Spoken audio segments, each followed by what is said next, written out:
Rachel Reeves is looking to increase taxes on pensioners and landlords. The Chancellor is rumoured to be proposing a 2p increase in income tax while cutting 2p from national insurance. Rachel Reeves has been urged to take 2p off the rate of employee national insurance and add it to income tax in her autumn budget to raise billions of pounds while protecting workers' pay packets, putting forward plans to raise up to 30 billion. The influential Resolution Foundation think tank called on the Chancellor to level the playing field on how different forms of income are taxed.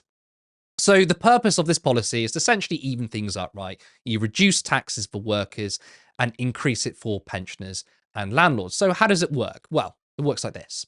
Income tax applies to a wider group of taxpayers than employee national insurance, including pensioners, landlords, and self-employed people. Income tax is devolved in Scotland and Wales, but the think tank said it would expect them to follow the approach taken in England and Northern Ireland.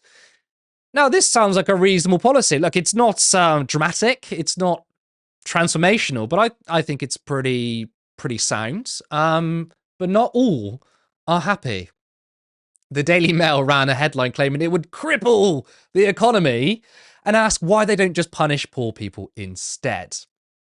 But Labour faces a big problem.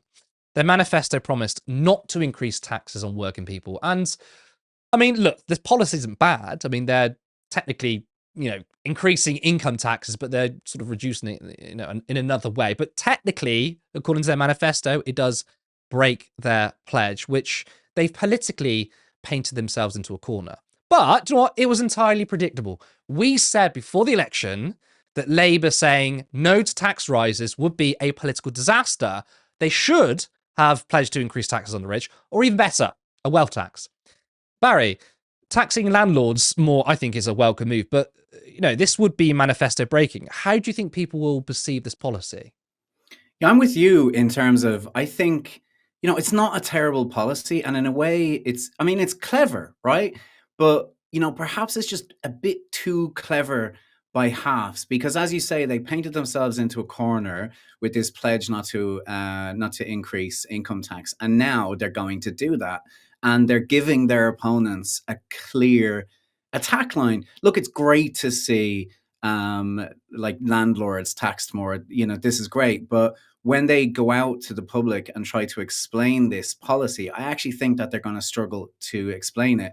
I can imagine what they're going to say. They're going to say, okay, we've increased income tax, but not on workers. We haven't, there's going to be no material change for workers. But the attacks are already coming in, and they're disingenuous, right? I saw the editor of the Sunday Telegraph did a video today, and he talked about the increase on income tax.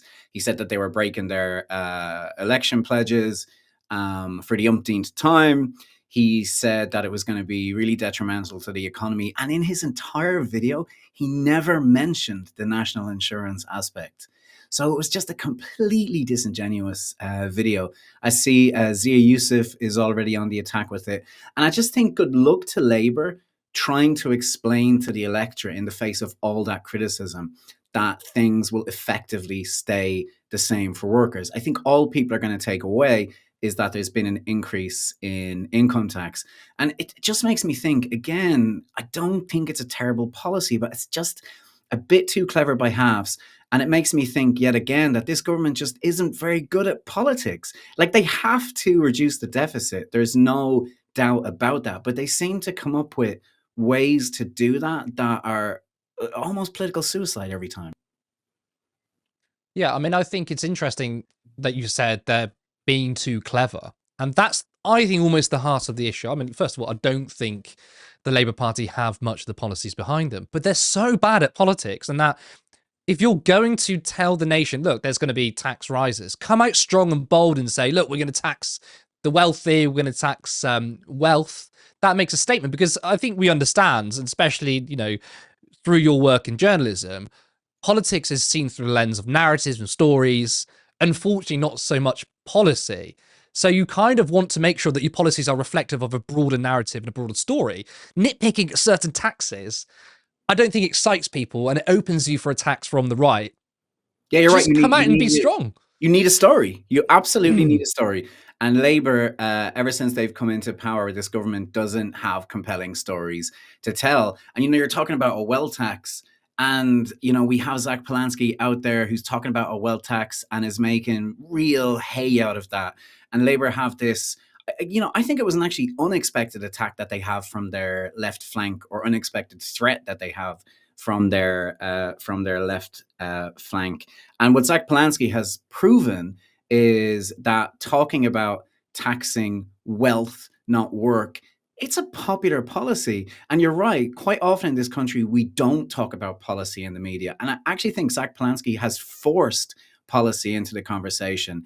And yet, Labour keep coming up with these absolutely terrible policies from the point of view of not only selling them to the electorate, but even explaining them to the electorate. It's like I saw someone say today, I can't remember who it was, but like, good luck with that on the doorsteps. I think that's true.